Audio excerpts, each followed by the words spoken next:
국회 발언은 이들처럼입니다. 최근에 조정훈 시대전환 의원, 윤희숙 미래통합당 의원 두 의원이 국회 대정부질문 또는 5분 발언을 해서 화제가 됐거든요. 예. 오늘이 월요일이잖아요. 장마 때문에 우울한 소식도 많은데 좀 희망적인 주제를 골라봤습니다.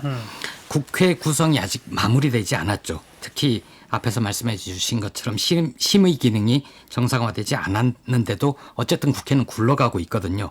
그런데 벌써부터 21대 국회도 지난 국회와 별로 다를 바 없는 거 아니냐, 이런 비판이 나오기 시작을 했습니다.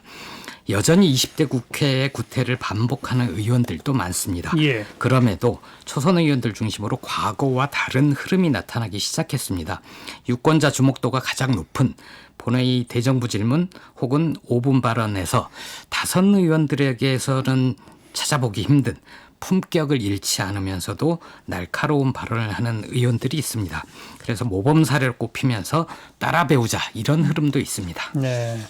그 조정훈 의원, 시대전환 대표죠. 예. 그 대정부 질문이 화제가 돼서 저희 프로에도 직접 출연했었잖아요. 예. 지난주에. 조 의원은 굉장히 여러 가지 면에서 이전 국회의원과 달라서 신선한 이미지를 가지고 있습니다. 스스로 국회의원이라기보다는 입법 노동자다, 이렇게 소개를 하고요. 그것도 임시직 입법 노동자. 예. 국민들의 눈높이, 상식에 맞게끔 언행을 한 것뿐인데 국민들이 좋아한다, 이렇게 주목받는 게 오히려 더 놀랍다 얘기합니다. 예. 호칭도 의원님이 아니라 정우님, 이렇게 불러주기를 바라고 있고요. 예. 지난달 23일이죠. 대정부 질문은 아직도 화제가 되고 있습니다. 국민을 대신해서 대정부 질문을 하는 거잖아요. 국무총리, 경제부총리를 차례로 불러냈는데 품격을 잃지 않으면서도 충분히 따끔하게 질타하는 모습을 보여줬습니다. 최재춘 교수께서 칼럼으로 칭찬을 했고요. 예, 더도 말고 덜도 말고 조정훈 의원만큼만 정말 상찬을 한 거죠. 그렇죠. 최 교수 본인이 2013년부터 16년까지 국립 생태원장을 맡았거든요. 공공기관장을 맡아서 국회에 출석해 본 경험이 있어서 오히려 이런 얘기를 할 수 있었을 겁니다. 예. 조선일보에 칼럼을 썼던데 인용을 해보면 이렇습니다. 서슬이 시퍼런 의원들 앞에서 우리에게 주어진 선택은 죄인 아니면 꽂아 놓은 보릿자루다. 오전 내내 쥐잡듯 몰아치던 의원들은 신기하게도 함께 점심을 먹는 자리에서는 언제 그랬냐는 듯 훈훈한 이웃으로 돌아온다. 오후가 되어 회의가 속게 되면 여지없이 갑으로 되돌아가는 요지경 속에서 다행히 나는 훨씬 자주 보릿자루였다. 네. 이런 표현 쓰는데요. 생태원장한테 질문까지는 안 합니다. 아마 환경부 장관을 쥐잡듯이 잡았겠죠. 그런데 이제 죄인이나 이렇게 보릿자루가 되는 것만 해도 다행입니다. 여야가 회의를 언제 여냐 마냐 이렇게 지리한 줄다리기를 하다가 국회에서 그냥 자리만 지키고 대기하다가 무산되는 경우도 무지 많거든요. 예. 국회의원이 국민 위에 군림하려고 하면 안 되죠. 그렇습니다. 그런데도 선거 때를 빼면, 선거 때는 납작 엎드리지만 선거 때를 빼면 백성 위에 군림하는 벼슬처럼 여기는 사람들이 많습니다. 특히 총리 혹은 장관들 호통치는 직업으로 생각하는 경향도 있습니다. 국회법 25조를 보면 의원으로서의 품위를 유지하여야 한다, 이렇게 돼 있거든요. 예. 그런데도 여전히 반말하고 호통치고 조롱하는 모습 보이는 사람들이 많죠. 국민들 이제 식상합니다. 그렇지 않은 의원들 보면 신선하고요. 당연한 모습인데 칭찬받는 게 신기한 거죠. 네. 미래통합당의 윤희숙 의원도 또 칭찬할 만하다 이거죠? 예, 임대차 보호 3법에 대해서 조근조근 비판을 했습니다. 내용에 동의하지 않는 부분이 있기는 합니다. 하지만 그런 사람들조차도 상대방으로 하여금 그 논쟁을 하고 싶다는 생각이 들게끔 만드는 질의였습니다.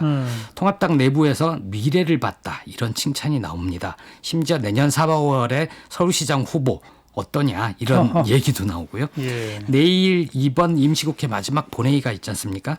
부동산 세제 관련 법안 통과될 것으로 보이는데 그것 때문에 통합당 초선 의원들 발언 신청이 많다고 합니다.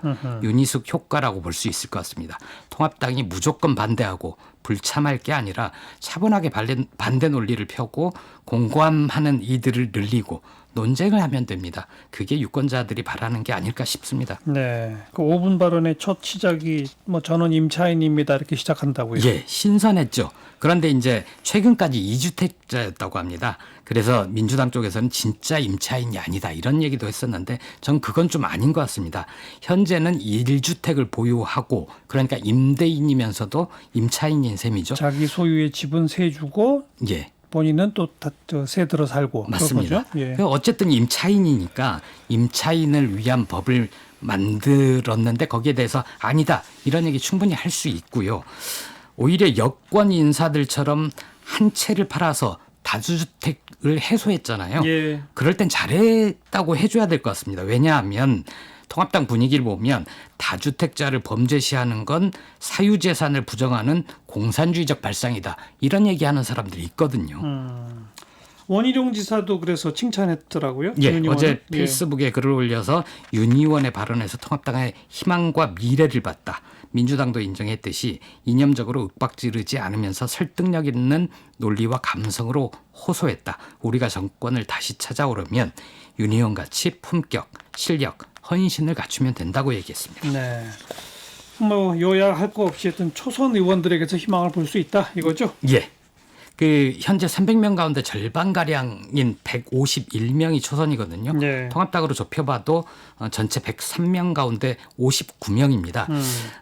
특정 정당을 밝히지는 않겠지만 제가 의원총회 한 토막 들려드리면 원내대표가 보통 흔히 하는 얘기가 관례대로 이렇게 합시다라고 얘기를 하면 손드는 초선 의원들이 있대요. 대표님 우리는 관례가 뭔지 모르는데요. 이런 얘기를 하고 또 얘기 많이 하는 게 의원단에 위임해 주시면 대표단에 위임해 주시면 이렇게 얘기를 하면 그 힘든 짐을 왜 혼자서 지려고 하세요. 같이 나눠요. 여기서 토론해서 결정하시죠. 이렇게 얘기하는 초선 의원들이 있다고 합니다. 네. 달라진 국회 모습 기대해 보고요. 뉴스 사이다였습니다.